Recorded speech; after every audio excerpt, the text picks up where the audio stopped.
जब से इस कंपनी में हूँ ना, तब से पूरी कंफर्ट जोन में चली गई मैं।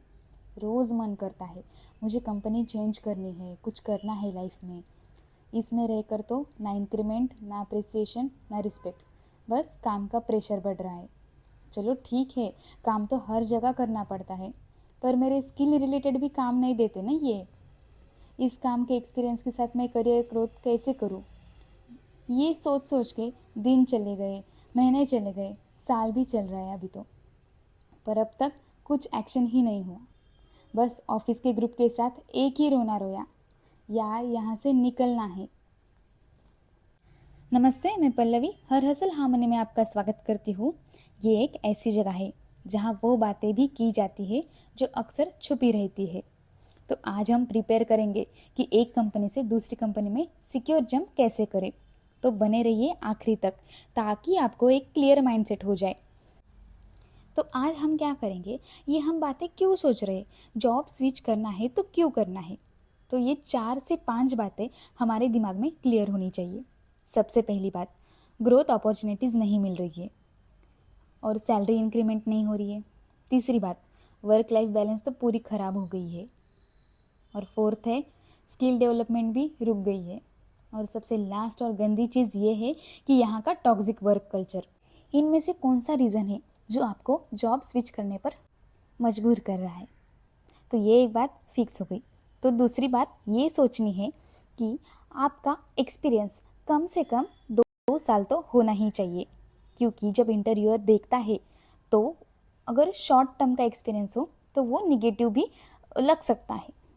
और उसके बाद आपको एक स्किल सेट रेडी करना है, जो मार्केट में डिमांड है वो स्किल आपको सीखना है।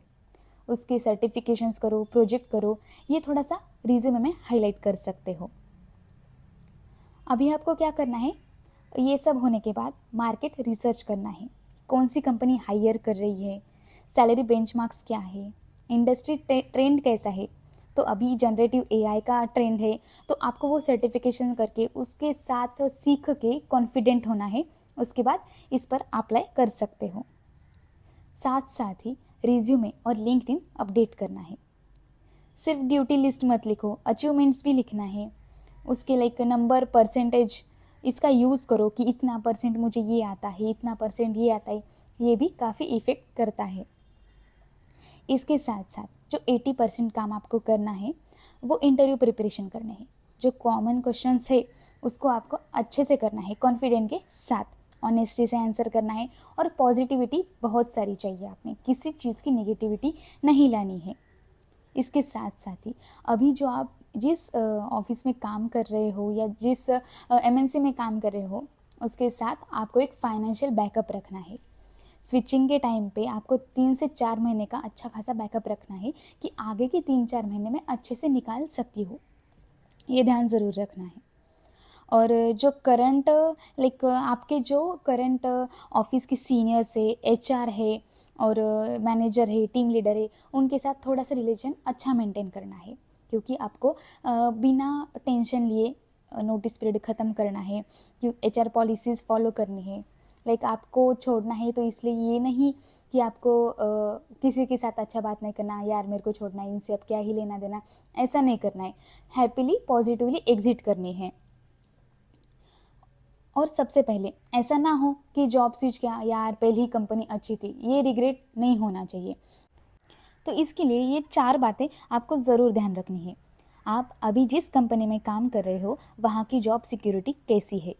ठीक है, नई कंपनी में जाना है, करियर ग्रोथ करना है, ये एक ठीक बात है। पर अभी अभी आपको जिस कंपनी में जॉब सिक्योरिटी मिल रही है, क्या वही जॉब सिक्योरिटी स्विच करने वाली कंपनी में मिलेगी या नहीं मिलेगी, ये बात आपको ध्यान रखनी है। और दूसरी बात है कि अभी जिस कंपनी में हो वहाँ का वर्क प्रेशर आप अभी सह पा रही हो क्या, क्योंकि आगे जाने वाली कंपनी में भी नया वर्क प्रेशर होगा और वो यहाँ से ज़्यादा भी हो सकता है। तो आपको ये पहले से ही क्लियर होना चाहिए, नहीं तो ऐसा होगा एक्सपेक्ट मैं ये कर रही थी, रियलिटी तो कुछ और ही है, इससे अच्छा पहले वाली ही अच्छी थी। इसलिए थोड़ा सा शांत रह के एक बार सोचो। और अगर आप अभी एमएनसी में काम कर रही हो और स्विच करने वाली कंपनी एमएनसी कंपनी से थोड़ा सा लेवल नीचे है, तो आपको रेपुटेशन में भी थोड़ा सा रिस्क हो सकता है। और सबसे लास्ट आपको ये बात ध्यान में रखनी है कि पहला स्विच एक इमोशनल और प्रोफेशनल दोनों डिसीजन होते हैं। स्विच तभी करो जब तुम्हें लगता है कि तुम्हारा लर्निंग कर्व रुक गया है और नई कंपनी तुम्हें जेन्युइनली बेटर अपॉर्चुनिटीज़ देगी। हर ऑफर कंपेयर करो, सिर्फ सैलरी के बेस पे मत डिसाइड करो। ग्रोथ, कल्चर और लॉन्ग टर्म पे इम्पैक्ट को इवेल्युएट करो, क्योंकि पहला स्विच करियर की डायरेक्शन डिसाइड करता है। इसलिए सोचो, समझ कर, प्लान करके स्टेप उठाओ। ये आपका एक टर्निंग पॉइंट होता है। अगर आप भी इस फेज से गुजर रहे हो तो उम्मीद ये है कि ये सारी पॉइंट्स आपको हेल्प करेगी। और कमेंट में ये एक्सपीरियंस ज़रूर शेयर करना है कि आपका पहले जॉब का पहला दिन कैसा था।